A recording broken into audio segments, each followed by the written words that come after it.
pase, pierna derecha, directo al arco, ¡golazo! ¡Golazo!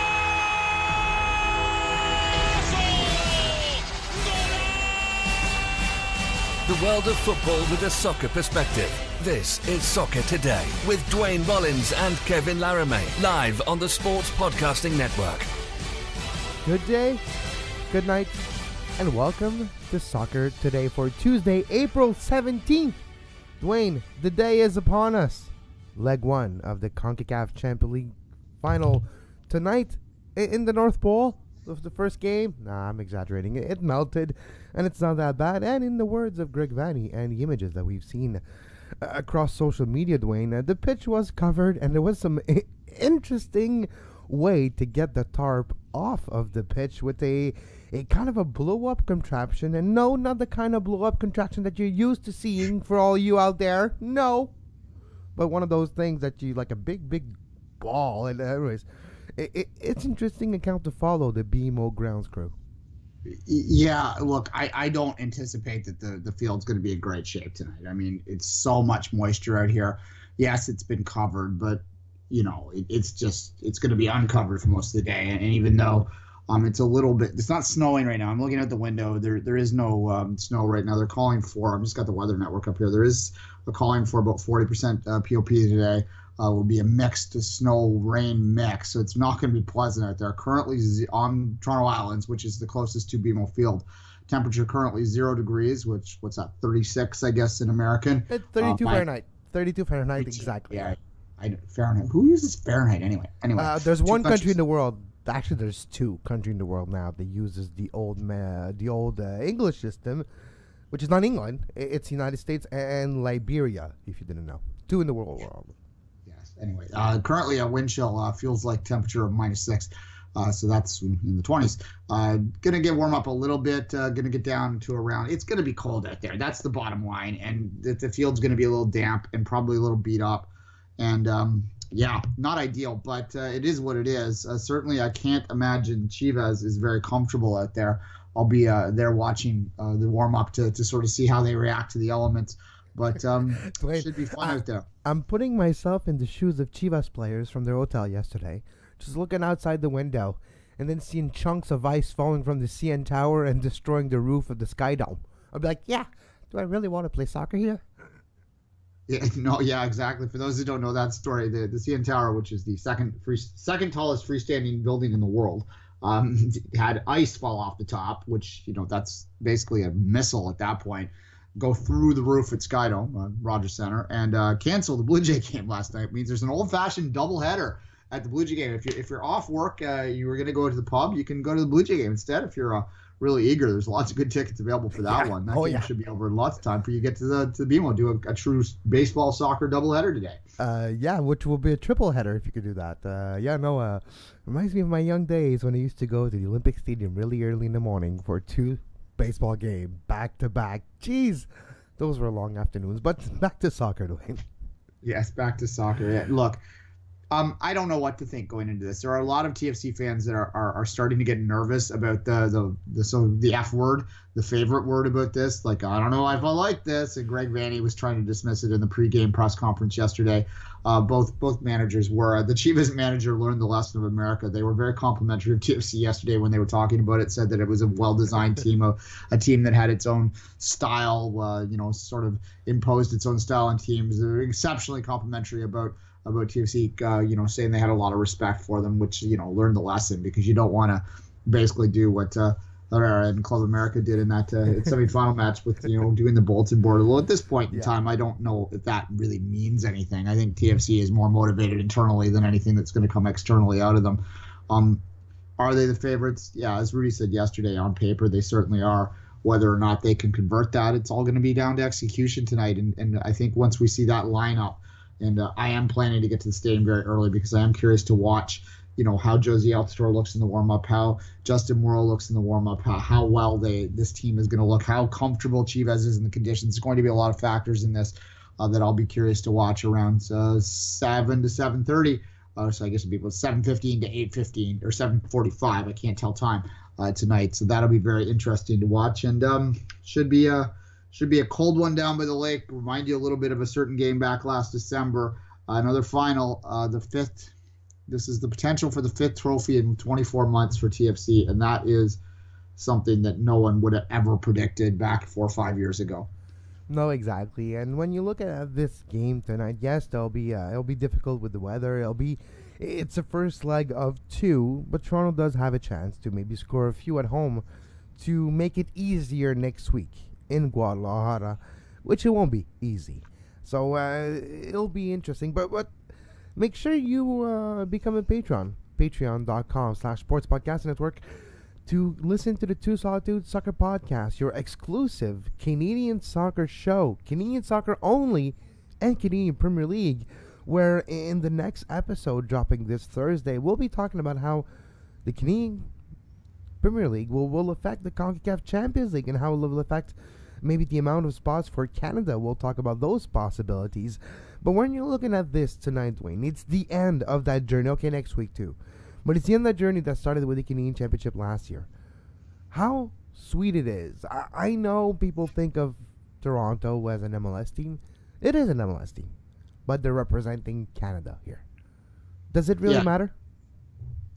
No, of course it does. I think it does have a pile-on effect. Just like the MLS Cup last year, I think a bigger sort of benefit to Canadian soccer in the sense that it's motivational. It increases the strength of the sport across the board. The amount of coverage that TFC has received locally during this run is unprecedented, and I think that all stems. It's a pile-on thing, right? Like they win the championship last year. First championship won in an American league that has more than 10 teams. I'm going to caveat that as many ways as I can. In a large American league since 1993. Obviously gets the attention of the Toronto market, a market that had been starved for success for a long time, coming on the backs of the Argos win too, which I think was a nice little appetizer for that. And the success of the winter teams, the Raptors and the Leafs. Leafs finally getting a playoff win last night. Hopefully the Raptors can go 2-up today. Crazy day in Toronto sports today. You got 2 Blue Jays games, a Raptors playoff game, and this TFC Champions League final game. I don't know if there's ever been a Toronto sports night quite like this. And for Montreal, I'm playing FIFA this afternoon, so this is what's going on in Montreal. That's about it. Well, yeah. Montreal has fewer teams, in fairness. The Alouettes have not started yet, so there you go. Oh, they played last year? Lacrosse team in Montreal. Do you think that might be successful? I don't know. Montreal's a funny market, Kevin. Like the Alouettes, they played last year? All right, didn't realize that. All right, anyway. Well, the Alouettes, all their management that won all the titles have moved to Toronto, which has got to really. It's. I do think there's been some kind of like those movies where like people flip. Like the 30-year-old becomes the 16-year-old or whatever, and they flip bodies. I think something similar has happened between Montreal and Toronto sports in the last few years. It's getting a little weird, but at any rate, we'll leave that one. Well, someone in Toronto sold his soul for sure for this to happen. We're just waiting to see who's the culprit because, exactly. It's just really lonely in the. Really lonely in the winning circle in Montreal because there hasn't been anyone in it for a little while. Enough about Montreal. It's Toronto's day.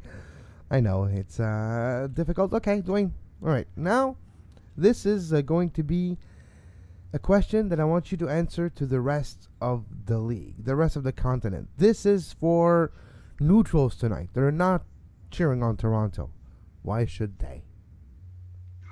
I don't think they have to. That's my answer to that. If you're an Impact fan listening to this, and I know there are a lot of them, first off, thank you. Second off, you don't have any obligation. I mean, look, when Montreal went its run, I had some, ambivalence towards it for sure. I don't have anything against Montreal. Montreal's a second home to me in many ways. It's the city. I don't even feel like I'm traveling there when I go there anymore. It's so comfortable in the city. But at any rate, nonetheless, it's when you're a Torontonian, cheering for a Montreal team could be hard, and it's just vice versa. It goes the other way, I'm sure. In many ways, it might even go bigger from the other way around. But yeah, I wouldn't feel guilty either way. If you're a Montreal fan or a Whitecaps fan or a Chivas fan from not Chivas, I meant Chivas USA. I was trying to make some joke about that. I don't know how many of those are still left out there. They aren't LAFC fans. But nonetheless, if you're a fan of anyone out there and you're feeling like, I don't really like TFC, too rich, too whatever, then by all means, cheer for Guadalajara. If you're, a rival, you're a Columbus fan that's, hated TFC, but you kind of like, I kind of want them to win. I wouldn't feel guilty about that either because by the time the final rolled around in I was mixed the year. It was 2014, Kevin, right? The Montreal final? 2015. It was summer 2015. Yeah, well. Yeah, it was the 14-15 Champions League season. That's why I screwed up. Anyway, by the time it rolled around, it was like you couldn't help but get swept up in it. It was like 60,000 people there, and it was kind of amazing. And then America kind of just went, no. But anyway, don't feel guilty either way. There's no right answer to this. Now, there are a lot of people out there that are league supporters that want to see TFC succeed for the league. And there was an interesting discussion, I think, on Extra Time Radio last week. And I encourage you to go listen to that show from last week. They had quite an interesting discussion about this very thing. They said, who does Toronto represent? And the answer is they represent three different parties. They do represent Canada, obviously, as the Canadian champions. They represent Toronto, most of all. And they do, in the least amount of the three ways, represent MLS as well. But at the same time, what they said on Extra Time Radio, and I agree with this, is that sure, they represent MLS, but this is not a typical MLS team. This is an MLS team that spends a lot of money, yes, that has managed to find a lot of success. Maybe he's had a little bit of luck in there too, for sure. And the fact that, you try and track back all the signings they've made over the past couple of years, and they've all hit, and that's rare. And so does this mean that all MLS teams are going to walk into this competition and do what TFC did? No. Because as I said, the place that this team represents most of all is Toronto. It is a Toronto team, and they represent themselves. So that's where I come down on that. But what will it mean for MLS, Kevin? I mean, let me throw that back to you. I've sort of answered it, but what do you think it will mean for MLS if an MLS team wins? Well, I'm gonna maybe err on the same side as you. Is I don't necessarily think that it's a replicable journey. The fact that Toronto is what Toronto is, the amount of money involved in this roster, the amount of a few players that have decided to maybe take a pay cut to be inside this salary cap, the TAM and GAM situation with Major League Soccer and the last investments over the last 2 years, plus the Josie factor, the Siba factor, and the Michael Bradley factor. You add all the new acquisitions. Toronto is a team that is basically right in between what a Liga MX team is with their $75 million roster, depending on which teams. And in MLS, so usually it's around 5. Toronto's around 15, 20, depending. So you do see that difference of investment on the roster, on the pitch. But what I feel for Toronto is that they were able to make their homework correctly. And they aced their homework, saying, like you mentioned, every signing pretty much panned out. And the ones that didn't, because the one that did, it just swept under the rug and nobody talks about it because you got some people playing well in their places. So it's not necessarily a problem. So you have that aspect for me. It's literally, yes, it's an MLS team. It's a team from Canada. It's a team from Toronto. But it will be hard to replicate this without investing $15 million a year in your team and having the right people getting to recruit or trade or whatever roster movement was necessary to build your team. The way this team was built was with a vision and not just a mishmash of players. And all those little marginal gains put together, it's the run what TFC is having. Yeah, look, if this was a question that some people have had too, if TFC were a Liga MX team, where do they finish? I don't think they win the league, but I don't think they get relegated either. This is like, in many ways, this is an MLS team that has reached the status of an average Liga MX team, and in a short run has the potential to win, as we're seeing here. And they do have a tremendous home advantage, particularly in a one-off series. I mean, Rudy was a little dismissive of the cold, but I do think, particularly in that Tigres series, that played a real role, that they were not comfortable on that pitch. They did not want to be out there, and it sort of, I think, affected their ability to defend, especially late when they were sort of fatigued by playing in that cold weather. It is hard to catch your breath when it's cold out, right? Like, it's something just like altitude that I think you have to get used to training in. And even though the TFC players aren't all from Toronto, they aren't all from northern climates, they have been here for a while. This is a team that's been around for a while. They are used to playing in those conditions. They are used to succeeding in those conditions. It is a tremendous home advantage, just in the same way that altitude is for the Mexican teams. They've taken advantage of it in this run, and I do think, although, as Rudy said yesterday, this is a bit of an anomaly right now. I mean, April 17th. We should not be having -6 weather out there. This is a complete cluster. But nonetheless, I'm pretty sure it's broken records for the coldest April 17th on record. I haven't seen that for sure, but I would be pretty shocked if it hasn't. That isn't necessarily going to be a great advantage for TFC, but at the same time, I think it will be an advantage that they need to take advantage of tonight. So lots of fun stuff. I guess maybe we could wrap it up with this, and I'll ask you first, or, what is a victory tonight for TFC? If they were to go out and win 1-0, is that something you're comfortable with as a TFC observer, or do you think that this they really need to go pile on tonight, get 2, 3, maybe even 4 goals on this team that does not score very much in Chivas Guadalajara? Well, for me, the real key to success here for Toronto is to not concede. How many goals are scored? It's important, but it's not that much because it's a 2-legged final and you're at home. So you need to score 1 for sure. You want to have a lead heading into the second leg. But you really do not want to concede a goal to Chivas tonight at BMO Field. You want to have the opportunity for you to have the only advantage if there's an away goal, and you want to leave that opportunity for the second leg. So you bog down defensively, maybe jeopardize a few scoring chances, sacrifice 2, 3 maybe expected goal to make sure you have that donut in the back. That's what I would do. But that's knowing that the second half of the second leg is where, in my mind, the game really turns on, really dials up a bit, and it becomes intense, emotional, and you realize that, all right, we got 30 minutes left of this thing and it's over after, and we're gonna go to second gear. All the cliches you want to use next week, for the last 45 minutes next week will be where it becomes truly crazy, like those Mexican nights. But tonight, Toronto needs a clean sheet and needs to score at least 1. It's going to be weird because tactically speaking, Chivas, if you look at how they played throughout this competition against both Seattle and New York, they have played defensively. They have allowed possession of the MLS team, which is rare to see a Liga MX team do. Toronto is not used to that either. They went toe-to-toe with both Tigres and America, which surprised people that they're willing to do this. The America game, particularly the second game, after they got that away goal, turned into more of a low block, so to speak. So, that was to be understood by score effect. But they're going to have to take the initiative tonight, and that's going to be sort of a new experience for them, but not a new experience with an MLS, where they're used to having teams bunker on them in MLS over the last year or so. So going to have to invoke a little bit of that, and going to be an interesting run for sure. It's funny because I don't think the team itself will relax, but from a fan perspective, I can understand why you would relax. Chivas is near the bottom of the table. They have been weak for, with outside of one outlier season, which qualified them for this, and they were good in the Champions League that year as well.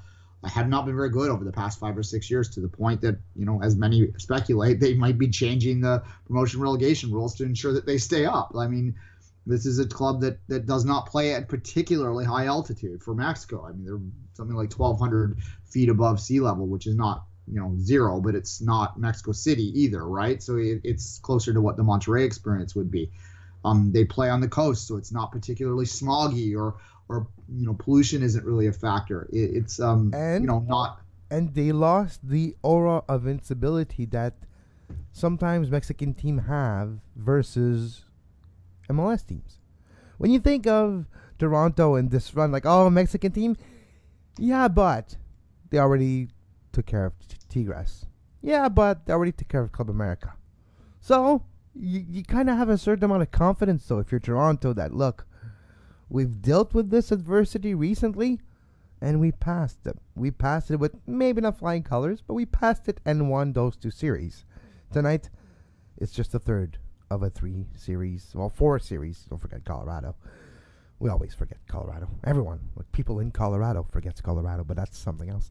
So when you look at Toronto, it's just a continuation. It's like, yeah, if I'm Toronto, my confidence is way high with just beating Tigres and Club America. Just continue on the same. Yeah, look, it is. No MLS team has ever defeated 2 Mexican teams in the same competition before. TFC has done that. Obviously, a third team would be particularly historic, as would the championship there. Then we get into the surreal conversation about them going to the Club World Cup, but that's a long ways off yet. Still 180 minutes of soccer, football to still play. And, is it a banana peel game? Certainly, from a fan perspective, I can understand the trepidation for that, which is why I encourage you, go grab a beer, go to the Dome, get a cheap ticket, watch some baseball, get the streetcar down there. You'll be nice and chilled by the time the game starts, and then you'll get really chilled because it's going to be cold. Yep, it's going to be cold. We'll take a quick break. When we come back, we'll talk about FC Cincinnati to Major League Soccer. Maybe.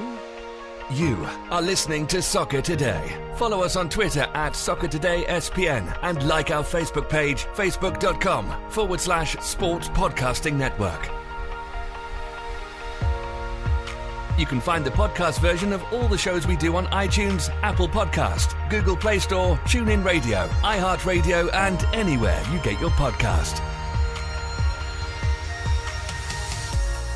Want to take a second to thank our insiders, our Patreons, Brent Burns, AJ Wales, Peter Badovsky, Clayton Snyder.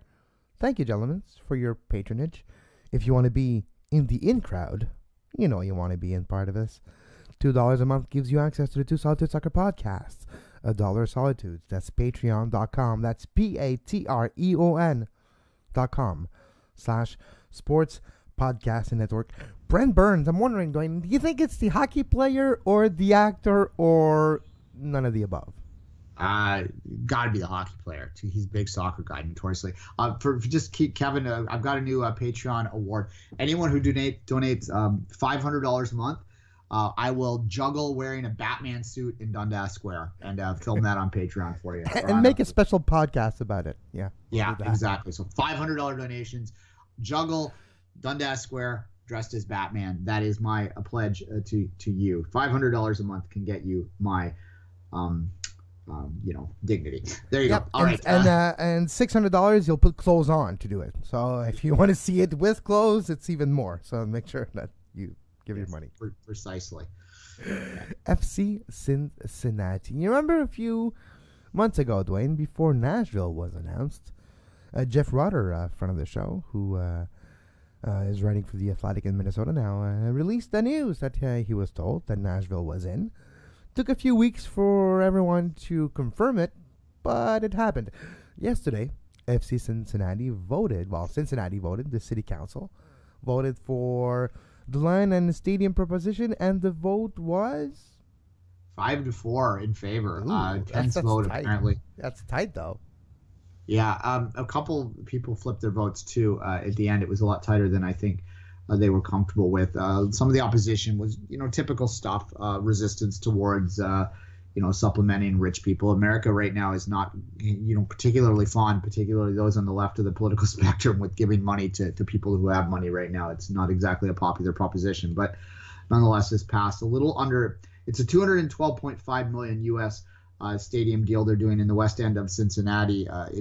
My understanding is it's not exactly in prime real estate right now. It's an area that they think the stadium can spruce up, which is a common thing that you hear when you're getting a stadium project. They're going into areas. It's a common mistake that people make usually, because Chester, that was the case, right? Yeah, exactly. Yeah. Dallas, Dallas, that was the case too. Oh yeah, Bridgeview too, Chicago. They never revitalized the neighborhoods though. Yeah, it's hit and miss. I mean, you look at sort of what Detroit's done downtown, and there's still problems in Detroit, but the area around the stadium, at least you feel safe walking around it now. As someone who was in Detroit quite a bit when I was younger, that wasn't necessarily the case prior to the upgrades they've made down there, but certainly something that as we talk about on the Five Rings podcast, they're trying to play up the hard benefits of a stadium is never a good plan, because the hard benefits often, which I mean financial when I'm talking about that, often never come to fruition. What you need to do is go, we're going to build a stadium because that's going to make people happy around that stadium. It's going to give the community an opportunity to have something that they can rally behind. It's going to help with, sort of our mood and our feeling of goodwill and stuff like that. Soft benefits, as I call them, which don't necessarily have dollar signs attached to them. But at any rate, the city has pledged a little under $40 million of that 212.5 to this. So it's not a full funding as we're seeing nowadays. It's not for sure yet. The stadium funding is contingent upon them getting the MLS bid. But as you said off the top, if you look at how these things typically play out, you get suggestions that it's going to come, sort of deadlines that come and go. But once the stadium announcement happens, generally you hear an announcement within a week or so. And there apparently is a meeting today between MLS officials and FC Cincinnati officials, looking at the final letter pledge to sort of whether they get that full team. I think this is done. I think Cincinnati is the second team in this expansion process. I do believe that you're looking at Miami coming in as well. So this is probably a 2021 team, I suggest, is probably when this will come through.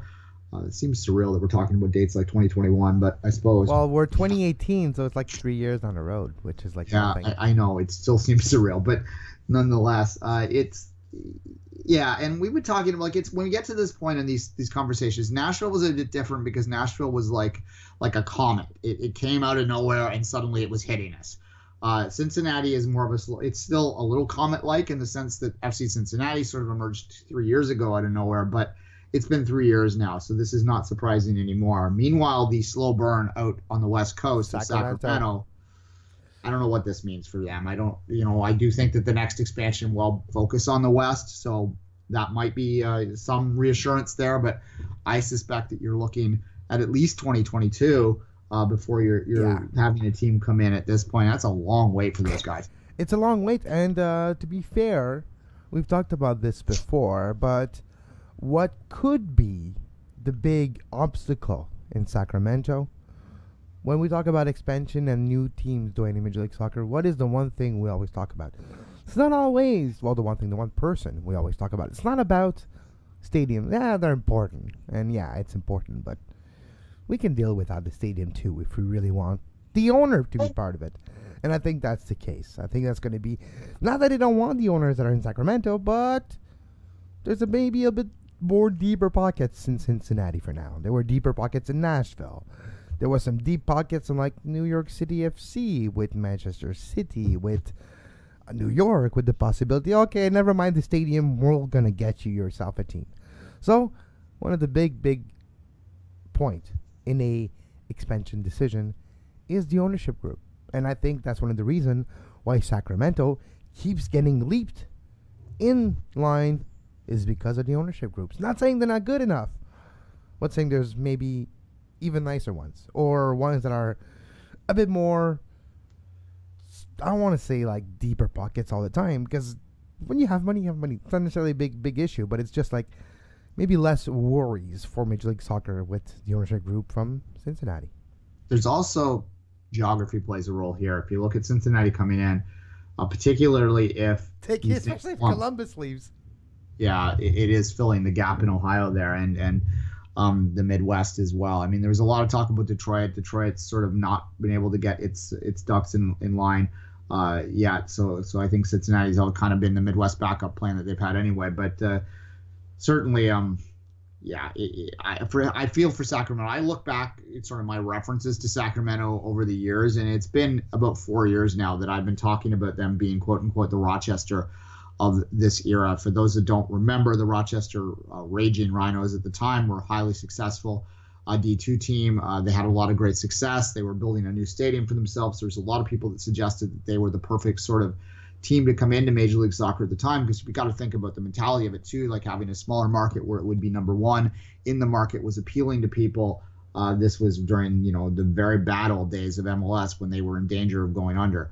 So Rochester was one of the expansion favorites. It never quite came to fruition, and now now they can't even keep a D2 team going, right? So it seems a bit absurd in retrospect, but I'm not sure Sacramento will fall off the map in that way, because they still do get good support at the USL level. But you got to feel for them, because they've been played a little bit. They're the Quebec, better analogy right now is that they're the Quebec Nordique fans of soccer in a way, right? That they're, oh, don't worry guys, you got a great little fan base there. You got a stadium plan or an arena plan, and one day, you never know. And I do think that just like the Nordiques, Sacramento is like, yeah, if we get a team that's in real bad trouble somewhere, exactly, we might be able to just slide them there. I think that's what's going to happen. It's going to be like the Winnipeg Jets of 2014 when they came back, 2013, 2014. Anyways, when no one expects 2011 actually, I think. But anyway, yeah, when nobody cares, no one expects it. We're already gone. We're past this. And be like, oh yeah, by the way, this team is moving there right next year, and it's going to be done like tomorrow. Like, oh, okay then. I think you're right. I don't know. Look at the how things are going in the league right now. You have a few teams that are struggling. New England, Dallas, with attendances. It's been terrible. This weekend has been really an eye-opener. Yes, weather has been, like, you have to remember, too, it's early in the spring and in the northeast of North America. We didn't have a spring yet, so attendances are influenced by weather. So I'm going to wait till I press the panic button. But, of course, when you watch the New England game of a week and a half ago of Montreal, you could name the people in the stands. So, of course, when that happens, it raises eyebrows and it raises questions in people in other markets saying, look, I would support the team. So you always have those questions.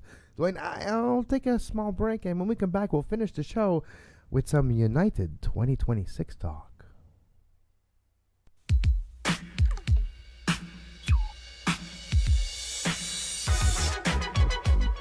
You are listening to Soccer Today. Follow us on Twitter at Soccer Today SPN and like our Facebook page, facebook.com/Sports Podcasting Network. YouTube.com/Sports Podcast Network is where you can listen to us Monday to Friday, 10 a.m. Closer to the World Cup on Thursdays. You'll get World Cup Today, and every day during the World Cup, almost every day during the World Cup, we're leaving some spot opens to have a few days off here and there.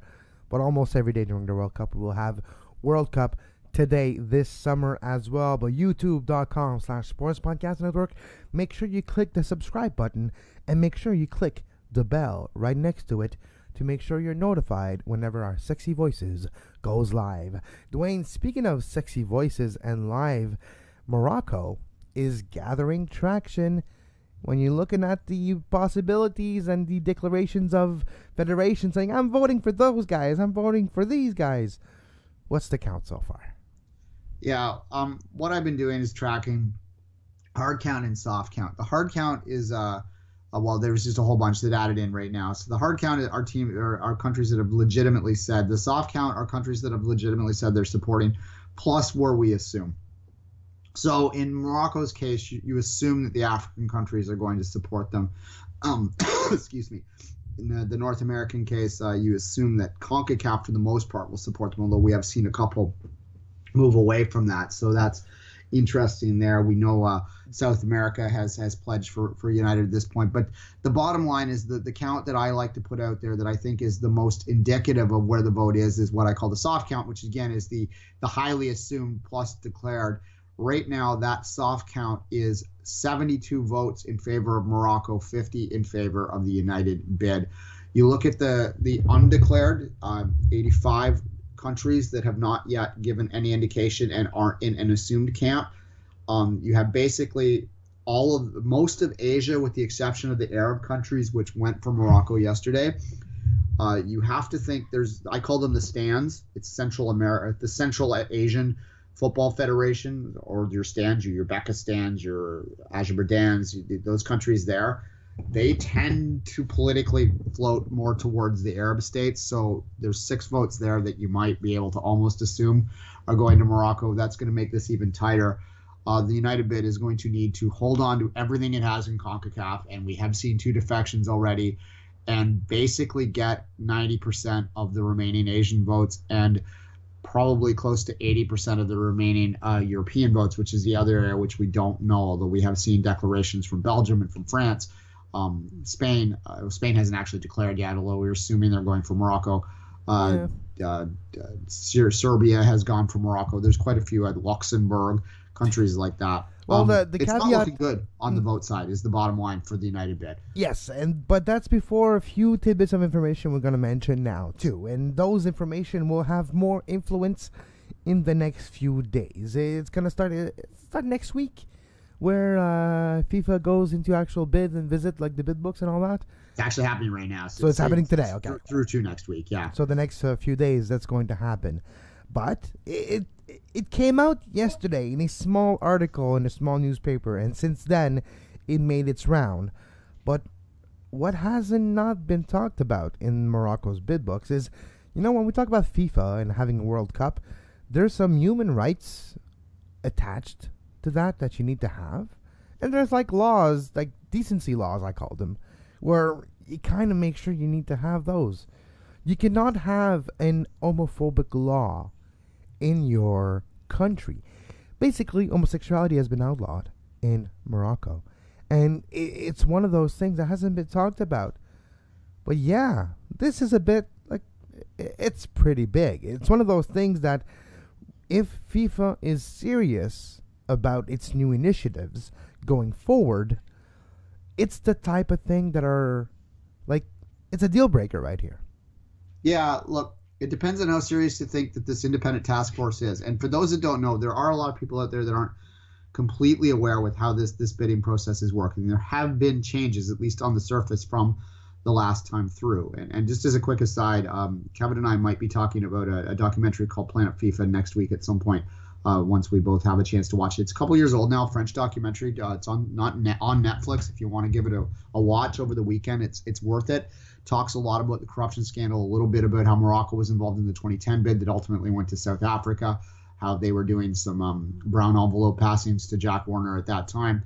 It's an interesting sort of watch, and it speaks to sort of the politics of FIFA and how it works, and how, if you look at the comparisons to right now, you can see similar things. Now, I do think that at the very top of FIFA, there is at least an understanding that they need to have the optics of change in place if they are to continue to survive long term.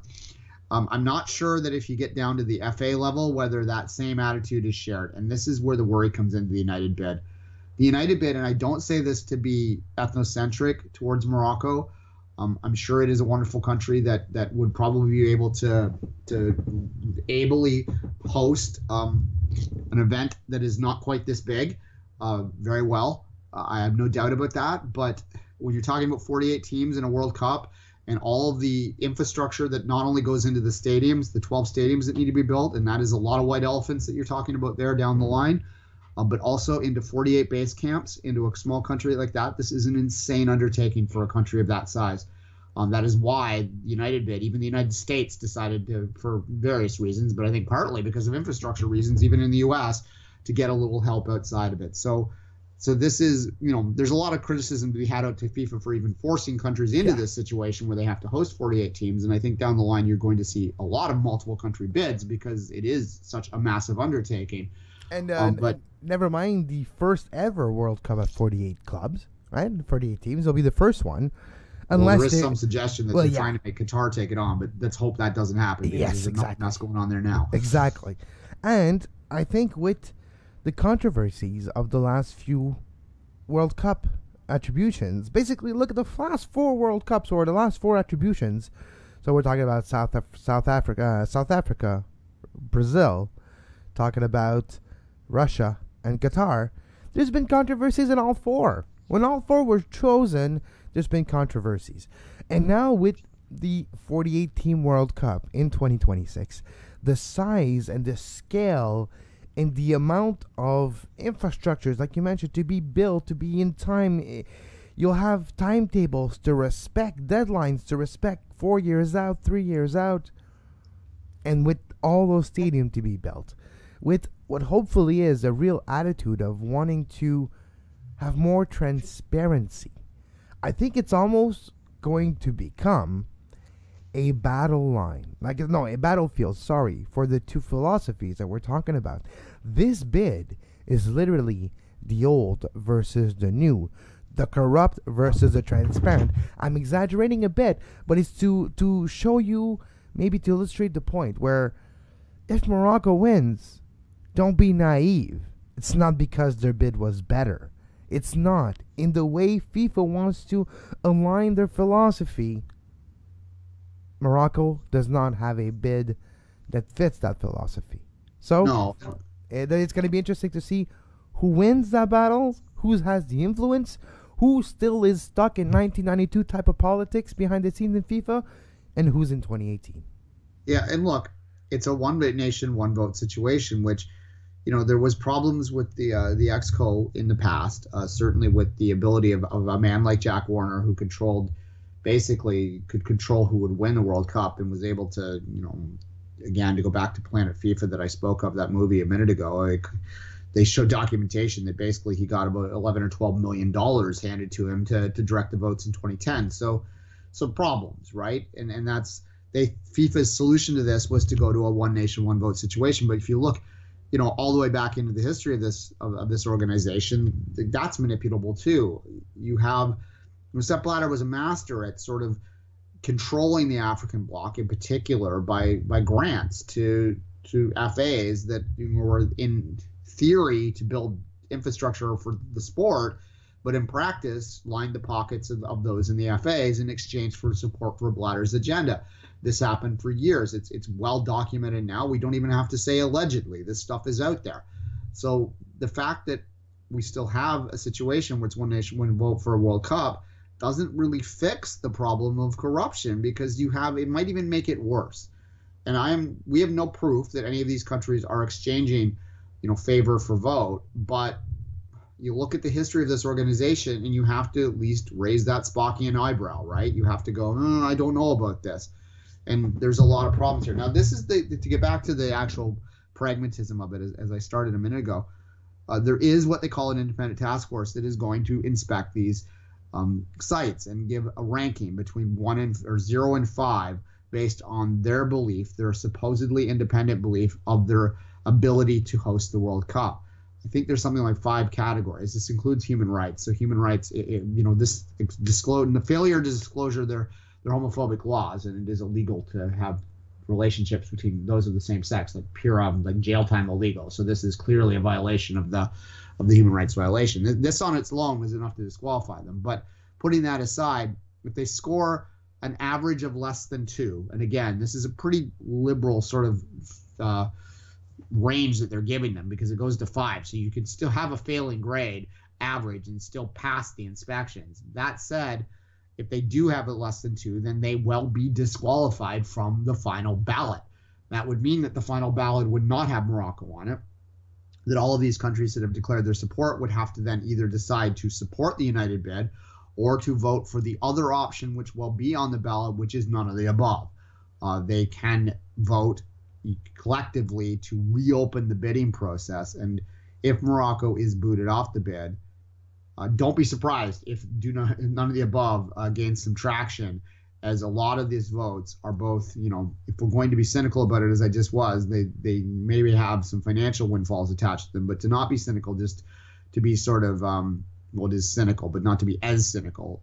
There's just pettiness happening here. People are mad at the U.S. for shutting down, for having the FBI get involved, for basically ending the windfall that existed for years. Because when I talked about this at the time when the FIFA corruption scandal was going out in 2015, is that I think that we are guilty of a little ethnocentrism when we talk about this stuff, because in many of these countries that have been engaged in this is just normal political behavior. We in the West look at it aghast, but in those countries, that's how they get things done. And it's not ideal, obviously, and it should be fixed, but they don't view it quite as they don't take as much offense to it as we do in the West. And maybe the argument can be made that we in the West have the luxury of being able to take offense to stuff like this, because we don't exist in parts of the world where you need to slip someone, a few $100 bills to get something done. And that's a good thing. But yeah, this is going to be very interesting, Kevin, to see whether or not this independent task force is in fact independent and does in fact have the to disqualify a bid that probably isn't qualified to host this World Cup based on the demands that it would place upon it, based on the provisions that FIFA's put out there. But if they were to disqualify them, Morocco's already trying to set itself up as the victim here, and all hell is going to break loose if they disqualify them. There's going to be a lot of claims that this is a bias in favor of the U.S. by FIFA, which is a bit rich when you look at the history, but nonetheless, that's what's going to come out. And the one thing we didn't talk about is we talked about the stadiums and the training sites, airports, public transport, not just for the players and the teams, but for the fans. And I think that will be a big point of contention too, is what is already there, what's going to be planned to be built. And when you plan to build something and you don't, it's a big no-no. And sometimes public transit in those big events, Olympics or World Cup or other situations like this, you have a big hype of, they're gonna redo this for this event. They're gonna help us pay for this event, so we'll have this. So you convince your city to do so. But then when it's time for the actual event, oh yeah, sorry, we had to make cuts, and we didn't achieve the vision of public transport that we wanted for that event. There's positive aspect, like in 2015, Toronto was able to better some parts of their public transit because of the Pan Am Games, and it really helped the flow and the opening of a few new stations and stuff like that in Toronto. So it can happen, but if it's in the books and you don't do it, it's really interesting. And the lack of presence of widespread public transport in Morocco now, and more the efficiency of public transport, widespread, not just in public centers, but not just in urban centers, but outside too, I think it will be a point of contention too, where there's such amount of body of work that needs to be done to achieve this vision and achieve this example, public transport, in a timely deadline. It's another one of those, how do you call it? It's just another, not an obstacle, but it's like another step that you need to do. And maybe the task force, when they're looking at the United bid, with, in majority of the cities that were chosen, public transport that is already there in the right efficiency to be able to serve a World Cup host city. So now, it'll be fascinating to see what that task force, what leaks from the task force in the next few weeks. But yeah, I'm looking forward to the news. But Duane, as much as it's when you talk about the counts and stuff, I get discouraged because I'm like, yeah, it doesn't look likely. When I'm using my brain, when I'm using part of my cerebral cortex to think of those two bids, I still cannot fathom that Morocco could win this bid. Yeah, well, I can fathom it, but for sure, there's a lot of trouble going on here. There's a lot of stuff to question about this, and there's a lot of it's easy to get cynical pretty quickly. Kevin, maybe to end it this way, this is a Five Rings conversation we've had in the past, but for some of our Soccer Today listeners, probably don't listen to that, and maybe don't remember it. So I'll end it with this. The larger this event gets, the more burden it puts on countries. The more I believe that the solution moving forward is what we're seeing for Euro 2020. It's multiple countries hosting this, and having, instead of a bid for the entire event, you have countries bid to host the final, to host maybe the semifinals and the final, or the quarterfinals, the semifinals and finals, something like that, a smaller portion of the tournament, and that you spread the tournament around the world. That way you're getting the tournament to more places that can't host it otherwise. Morocco could host a group without a doubt, and that would be great for that country. Canada could host a group without a doubt, and that'd be great for this country. And you'd be able to share the World Cup a little bit more. And I know that there's problems with fans in that particular case, that you're not going to be able to sort of follow Germany around or whatever without spending a lot of money, and that would be a loss, no doubt. Yeah. But I think the trade-off for like affordability and not having white elephants is much more important than talking about the 0.2% of the world that is able to travel to a World Cup, Kevin. And that's kind of where I come down on this. And I think it goes even deeper. It's almost more accessible. You bring the team to the fans more. Example, each group goes to a different spot. You have a hotbed. Lasts for 2 weeks. And then you have maybe one part for some of the elimination games and the semi and the final in the same city. But you bring the teams closer, and maybe one fan will be able to follow the entire of Germany's run in the World Cup. But 100 fans would have seen Germany at least once during the World Cup, which is more than the first scenario. So no, I think there's possibilities here. And I think it's the reason why World Cups were made like this, Duane, back in the day too, is because travel. It was difficult to get somewhere, and you needed to be somewhere. You had to stay there a little while because it took you a while to get there, especially if you were coming from Australia to come to play in North America, your World Cup tournament. You need to be ready and prepared. Now with travel and easeability of commuting with planes and whatever, you could have for 2 weeks in North America and have the final in Europe without even being a problem or logistic problem at all. So yeah, maybe it is time to reassess why we do things this way. Almost be like a Champions League where you're bidding for the final, the 2026 World Cup finals at the new camp or whatever, and they use that to spruce up the new camp and whatever. Can you imagine? That would be amazing. That would be well, yeah. That's what we want, though. That's what it's all about. To those cities. I think that you probably have a situation where you'd have a city, and I kind of like the city, like the Olympic style bidding for the semifinals and finals, and then you could have cities bid for each round. I mean, in many ways, if you like bids, if you like battles, then you'd have more battles going on there. Okay, well, Group A, we have two cities bidding for it, so there you go. But it would put less burden on it, and I know there are people that are opposed to that for all the reasons that I mentioned. But again, you got to look at the big picture, and the big picture really. The ability of fans to travel and experience it as a whole, as an entirety, I think it's got to be way down low in the priority. As you say, this would allow the model that I talk about, and we're going to see it played out in 2020 with the Euros. And so there's an interesting little test that's going to happen there.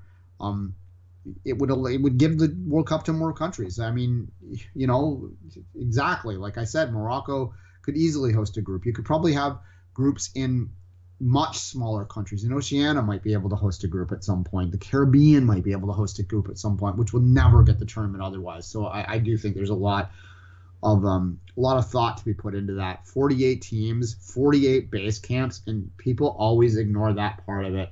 That is the bigger burden on the communities, on the countries than the stadiums themselves in many ways.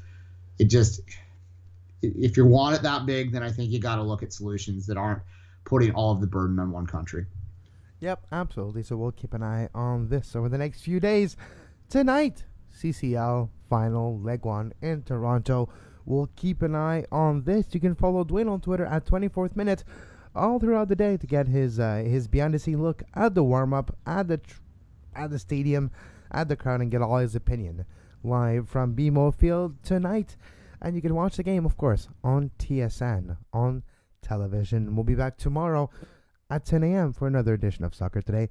SportsPodcastingNetwork.com for your podcast version of this show. YouTube.com/SportsPodcastingNetwork to make sure you never miss a show. Subscribe on iTunes and Apple Podcasts and wherever you get your podcasts as well.